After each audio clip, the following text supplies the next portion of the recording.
আল্লাহ রাব্বুল আলামিন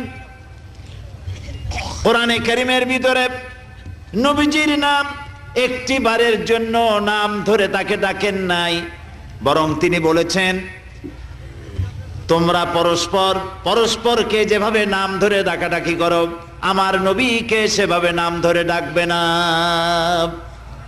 আল্লাহ নিষেধ করেছেন আমার নবীর নাম ধরে ডাকবে না। সুবহানাল্লাহি ওয়া বিহামদিহি। এই পৃথিবীতে যত নবী আসছেন সমস্ত নবীরা হলেন এলাকা ভিত্তিক নবী, অঞ্চল ভিত্তিক নবী।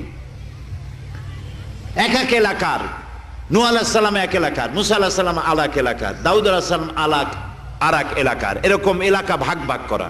কিন্তু মুহাম্মদ সাল্লাল্লাহু আলাইহি ওয়াসাল্লামকে আল্লাহ রাব্বুল আলামিন কোন এলাকার জন্য নবী বানান নাই।